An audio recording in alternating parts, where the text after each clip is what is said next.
İranlılar bizi boğazlıyor. Merhum Suudi Kralı Faysal'ın oğlu, Suudi Arabistan'ın eski istihbarat başkanı ve ABD Büyükelçisi Prens Turki El Faysal'ın bir mülakatında sarf ettiği bu sözler Suudi Arabistan'ın İran'a yönelik dinmeyen rahatsızlığını ifade ediyor. Peki Orta Doğu'nun en köklü jeopolitik rekabeti nasıl ve neden başladı? İran bölgede hangi aktörler üzerinden neler yapıyor? GZT 10-10 Orta Doğu serisinin bu videosunda anlatıyoruz.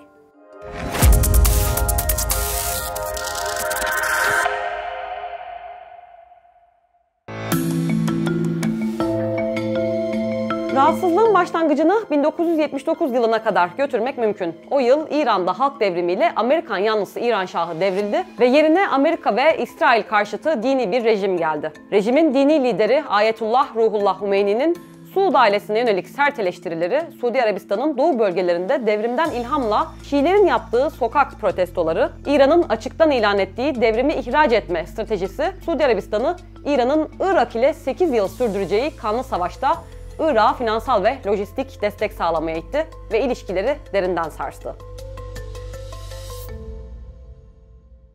İran aslında devrimi ihraç stratejisini resmi olarak 1980'li yılların sonunda terk etti. Mesela bu uğurda kurulan Kurtuluş Hareketleri Kurumu'nu kapattı ve 1990'lı yıllardan itibaren nispeten pragmatist bir dış politika da takip etti. Ancak diğer Arap ülkelerinde Şii gruplarla kurduğu ilişkileri koparmadı, hatta bu gruplara yardımlar yapmaya devam etti. Neticede de bu gruplar aracılığıyla Irak, Suriye, Lübnan ve Yemen'de önemli bir nüfuz alanı elde etti ve etkin bir aktör haline geldi. Suudi Arabistan ise İran'ın bu faaliyetlerine karşı kayıtsız kalmadı ve kendi nüfuz alanını genişletme faaliyetleri yürüttü. Bu uğurda Sünni grup ve rejimlere hatırı sayılır finansal yardımlar yaptı. Bugün Orta Doğu'nun en dinamik jeopolitik rekabeti işte böyle karşılıklı adımlarla gelişti. Suudi Arabistan, İran'ın bölgede rekabet ettiği ve mücadele ettiği tek devlet değil elbette. İran için aslında daha büyük sorun, baş düşman Amerika Birleşik Devletleri. Nitekim Ayetullah Hümeyni için Amerika büyük şeytandı. Suudi Arabistan ise onun kuklası. İran için Suudi Arabistan kadar belki daha da kritik rakip veya düşman ise İsrail. Nitekim Ayetullah Hümeyni İsrail'i küçük şeytan olarak tanımlar. Bu üçlü düşman karşısında İran'ın stratejisi Suriye ve Umman gibi Sünni olmayan rejimlerle ilişkilerini güçlendirmek ve Sünni rejimlerin olduğu diğer ülkelerde ise özellikle Şii grupların silahlı güç devşirmesine ve refah hizmetleri kanalıyla toplumsal ağlarını güçlendirmelerini sağlamak oldu. İran'ın bu stratejisinin yürütücüsü ise 1979 yılında devrimden kısa bir süre sonra bizzatihi Ayetullah Hümeyni tarafından kurulan ve devrimi koruma görevi verilen İslami Devrim Muhafızları gücü oldu. Bugün itibariyle bir ordu hüviyetini ve yapısını kazanan devrim muhafızlarının Kudüs gücü altında bir alt birimi bulunuyor. Ve bu birim İran'ın yurt dışındaki faaliyetlerini yürütüyor. Seçimle iş başına gelen İran hükümetinin kontrolü dışında doğrudan dini lidere bağlı olan devrim muhafızlarının kurulmasına öncülük ettiği en başarılı Şii örgütü hiç kuşkusuz Lübnan Hizbullahı. Lübnan Hizbullahı Maide suresi 56. ayetten ilhamla ve bu ayette geçen bir ifadeden adını alan Hizbullah, hiç kuşkusuz Lübnan'ın en etkin siyasi aktörü ve askeri gücü. Hizbullah, Lübnan'da iç savaşın bütün şiddetiyle devam ettiği bir dönemde 1982 yılında kuruldu. Aslında Lübnan'da Şiilerin aktif ve güçlü bir örgütü vardı. Afvaj el-Mukavemet el-Lübnaniye'yi yani Lübnan diriliş güçlerini kastediyoruz veya daha bilinen kısaltmasıyla AMAL'ı. Nitekim İran ilk olarak AMAL'ı destekledi. Ancak AMAL'ın o dönem Lübnan'da işgalci olarak bulunan İsrail'le mücadeleyi reddetmesinin ardından İran bu örgütten ayrılarak kurulan Hizbullah'ı desteklemeye başladı. Hizbullah ilk yıllarında gizli bir örgüt olarak kaldı ve kurulduktan ancak 3 yıl sonra bunu ilan etti. Kuruluş açıklaması Hizbullah'ın İran'a yönelik bakışının da net bir ifadesi. Zira açıklama İran dini lideri Hümeyni'den müminlerin emiri Veli-i Fakih, Müslümanlardaki devrimci kıvılcımı ateşleyerek gerçekleştirdiği patlamayla bütün dünyayı sarsan şanlı İslam inkılabının rehberi olarak bahseder. Bugün dahi Hizbullah'ın etkin olduğu bölgelerde hareketin genel sekreteri Hasan Nasrallah'ın resimlerinin yanında Ruhullah Hümeyni'nin ve onun halefi Ayetullah Ali Hamaney'in boy boy resimlerine rastlamak mümkün. İran'ın desteklediği Hizbullah sadece Lübnan'ın değil, belki de Orta Doğu'nun en güçlü devlet dışı askeri yapılarından biri. Hamas ve İslami Cihat gibi Filistinli örgütlere de lojistik destek veren Hizbullah, aynı zamanda Suriye'deki iç savaşta Esad rejimine kritik destek verdi ve ayakta kalmasını sağladı.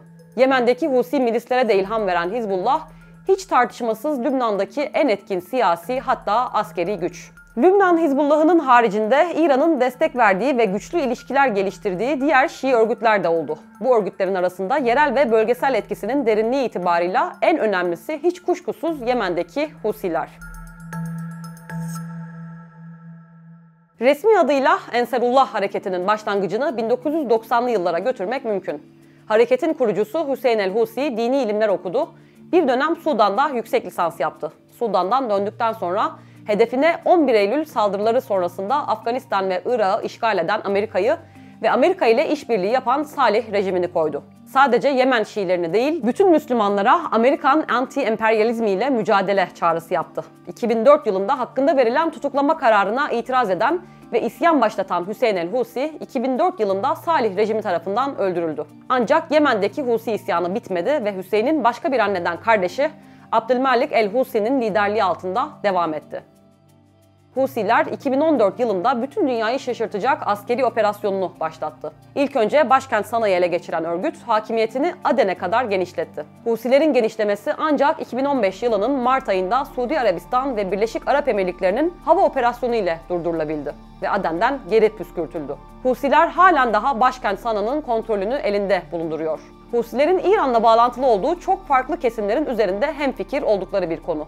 2004 yılından 2010 yılına 6 yıl süren silahlı bir isyanı sürdürebilmeleri ve rejimi ateşkese zorlamaları, 2011 yılından itibaren askeri hakimiyetlerini Yemen'de geniş bir alana yayabilmeleri, 2015'ten itibaren Suudi Arabistan liderliğindeki koalisyonun hava desteğine rağmen yenilmemeleri ve 2017'den itibaren zaman zaman Suudi Arabistan ve Birleşik Arap Emirlikleri'ne yönelik uzun menzilli füzeler ve İHA'larla saldırabilmeleri dış destek olmadan pek mümkün gözükmüyor. Üzerinde hemfikir olunamayan konu ise İran'ın Husilerle bağlantısının tam olarak ne zaman başladığı. Hüseyin el-Husi'nin vaazları üzerine yapılan değerlendirmeler, el-Husi'nin İran devriminin lideri Hümeyni'ye fazlasıyla referans verdiğini gösteriyor. Lübnan ve Yemen'den sonra İran'la ilişkili Şii örgütlerin en aktif ve etkin siyasi güç oldukları ülke hiç kuşkusuz Irak. Irak'taki Sünni rejime karşı muhalefet eden Şii gruplar her dönem oldu ve rejimlerin ağır baskısıyla karşılaştı. Mesela İran'daki İslam devriminden sonra öne çıkan isimlerden birisi de bugün Irak siyasetinde önemli bir aktör olan Muqtada el-Sadr'ın kayınpederi Muhammed Bakır el-Sadr'dı. Ancak Muhammed Bakır kız kardeşiyle birlikte ağır işkenceden geçirildi ve öldürüldü. Saddam rejiminden kaçan bazı Şiiler İran'a yerleşti ve burada İslami Devrim Yüksek Konseyi'ni kurdu. Bu konseyin askeri kolu Bedir örgütü 2003 yılında Saddam'ın ABD tarafından devrilmesinin ardından Irak'a döndü ve etkin bir politik aktör oldu. Örgütün 10.000 ila 50.000 arasında silahlı üyesi olduğu iddia ediliyor. Irak'ta Bedir örgütünün haricinde İran'la bağlantılı diğer Şii grupları da aktif. Bu gruplardan biri de Kataibi Hizbullah. Özellikle Irak'ta konuştuğu askeri hedeflere saldırılar gerçekleştirdi. Nitekim ABD örgütü terörist olarak nitelendiriyor ve 10.000 civarında silahlı üyesi olduğunu iddia ediyor. İran'la bağlantılı diğer bir Şii örgüt ise Asayib Ehlil Hak örgütü. 2006 yılında kurulan örgüt, dini lider Muqtada el-Sadr'ın Mehdi ordusundan ayrılanlar tarafından kuruldu. Irak'ta konuştuğu Amerikan ve İngiliz askeri hedeflerine saldırılar düzenleyen bu örgüt de ABD tarafından terör örgütü olarak nitelendiriliyor ve 3000 civarında silahlı üyesi olduğu tahmin ediliyor. Muqtada el-Sadr'ın Mehdi ordusunun devamı sayılan Liva el-Yevmul Mevud'un da İran tarafından desteklenen silahlı bir örgüt olduğu ileri sürülüyor. Ancak örgütün bugün itibariyle aktif olmadığını ve 2014 yılında kurulan Irak'ın en yüksek Şii din adamı Ayetullah Ali Sistani'nin fetvasıyla IŞİD'e karşı savaşmak için kurulan Haçlı Şabi'ye katıldığını da not edelim. Haçlı Şabi genel olarak Iraklı Şiilerin kurduğu ve desteklediği bir silahlı güç. İran bağlantılı ve tam destekli bir güç olarak tanımlanamasa da İran destekli örgütlerin de bu askeri güce katkı yaptığını not etmeliyiz. İran, Lübnan, Yemen ve Irak'ta desteklediği Şii örgütler kanalıyla Suriye'de rejim ile geliştirdiği ilişkiler ile kendine nüfuz alanı inşa etti. İran'daki dini rejim Suriye'deki Esad rejimi ile 1980'li yılların hemen başında ilişki kurdu ve takip eden yıllarda da bu ilişkiyi canlı tuttu. Hatta o dönem Suriye'de Esad rejimine karşı isyan sürdüren Müslüman Kardeşler Hareketi'nin şiddetle bastırılmasına göz yumdu ve bunu Müslüman Kardeşler Hareketi içerisinde sempati kaybına uğrama pahasına yaptı. Arap Baharı'ndan ilhamla sokak protestoları patladığında da İran, Esad rejimi yanlısı konumunu korudu ve protestolar silahlı muhalefete döndüğünde de Esad rejimine finansal ve askeri destek vermekten çekinmedi. Sadece İran değil, İran'ın desteklediği Lübnan'daki Hizbullah ve Irak'taki Şii örgütler de Suriye İç Savaşı'nda aktif rol oynadı. Suriye'de ayrıca Esad rejimine Ebu el-Fadıl el-Abbas Tugayı, Kataib el-İmam Ali, Kataib Hizbullah el-Nücaba, Kataib Seyyid el-Şuhada ve Hareket el-Abdal gibi İran'ın desteklediği örgütler de destek verdi ve Suriye'de devrimin önünün kesilmesine katkıda bulundu.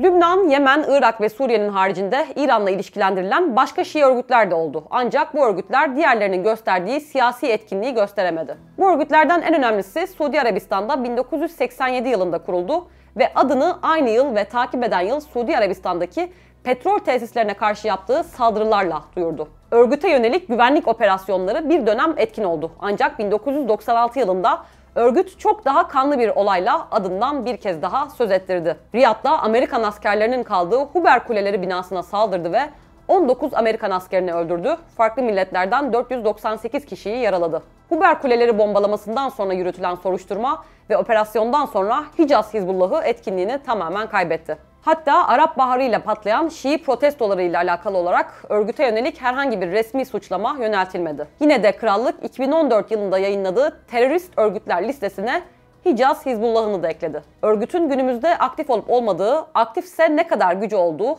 bilinmiyor. İran'la ilişkili Şii örgütlerin tarihi olarak aktif oldukları ülkelerden birisi de nüfusunun çoğunluğu Şii olan Bahreyn. İran'daki İslam devrimi Bahreyn'deki Şiileri de harekete geçirmiş ve sokak protestolarına ilham vermişti. Bahreyn'deki protestoların en öne çıkan ismi aslen Iraklı olan Hadi Müderrisiydi ve Ayetullah Humeyni'nin Bahreyn'deki temsilcisiydi. Bahreyn'in bağımsızlığı için İslami Cephe isimli örgütte kuran Müderrisi, Bahreyn'den kovulduktan sonra İran'a yerleşti ve oradan faaliyetlerine devam etti. Takip eden yıllar boyunca Bahreyn'de rejim karşıtı Şii muhalefet devam etti ve dönem dönem büyük çaplı protestolar da düzenledi. Bahreyn Şiileri Arap Baharı'nın patlaması ile de sokaklara döküldü ve protestolar ancak Suudi Arabistan'ın öncülüğündeki Körfez İşbirliği Konseyi'nden askeri güçlerin yardımıyla yatıştırıldı. Arap Baharı protestoları ile birlikte Bahreyn'de iki örgüt kuruldu. 2012 yılında Sarayel Eşter yani Aşter Tugayları, bir yıl sonra da Sarayel Muhtar yani Muhtar Tugayları. Hükümet güçlerine saldırı düzenlemekle ve İran'ın devrim muhafızlarından destek almakla suçlanan her iki örgüt de ABD, Bahreyn, Suudi Arabistan ve Birleşik Arap Emirlikleri tarafından terörist olarak tanımlanıyor. Şunu hatırlatmakta fayda var. İran sadece Şii gruplara destek olmadı. Sünni silahlı gruplara da karşı tarafın talebi ve onayı durumunda yardım elini uzatmaktan çekinmedi. Bu gruplardan en önemlisi hiç kuşkusuz İsrail'e karşı silahlı mücadele yürüten Hareket el-Mukaveme el-İslamiye veya popüler olarak bilinen adıyla Hamas oldu. Ancak diğer örgütlerden farklı olarak Hamas, İdeolojik ve organizasyonel olarak İran'dan bağımsız, Müslüman Kardeşler Hareketi'nden evrildi ve özellikle finansal kaynaklarını dünyanın her bölgesinden Sünni Müslüman gruplar ve Sünni devletlerden devşirdi. Bütün içerisinde İran'ın katkısını hesaplamak zor. Ancak uluslararası raporlar Hamas'ın İran'dan özellikle silah yardımı aldığını ortaya koyuyor. Devrimi bütün dünyaya ihraç etmek için çalışmalıyız. Çünkü bütün süper güçler ve diğerleri bizi yok etmek için ayağa kalktı. Tek başına kalırsak yeniliriz. Bu sözler 1979 İslam devriminin lideri Ayetullah Humeyni'ye ait. Bu sözlerden ilhamla İran, diğer Müslüman ülkelerde özellikle Şii gruplara destek verdi. Halen daha veriyor. Ancak bu durum söz konusu Şii grupların İran'ın basit kuklaları olması olarak yorumlanmamalı. Zira böyle bir yorum yerel Şii grupların kendi iradelerinin olmadığı anlamına gelir. Bu da doğru olmaz. Lübnan'dan Yemen'e, Irak'tan Filistin'e, İran'dan destek alan grupların kendi yerel sorunları ve ajandaları var ve İran bu örgütlerin yerel sorunlarının çözümüne katkı yaptığı, ajandalarının hayata geçirilmesine hizmet ettiği ölçüde söz konusu örgütler üzerinde etkin. İran ve desteklediği örgütlerden bahsederken bu noktanın akılda tutulmasında fayda var. İranlılar bizi boğazlıyor. Merhum Suudi Kralı Faysal'ın oğlu, Suudi Arabistan'ın eski istihbarat başkanı ve ABD Büyükelçisi Prens Türkiye El Faysal'ın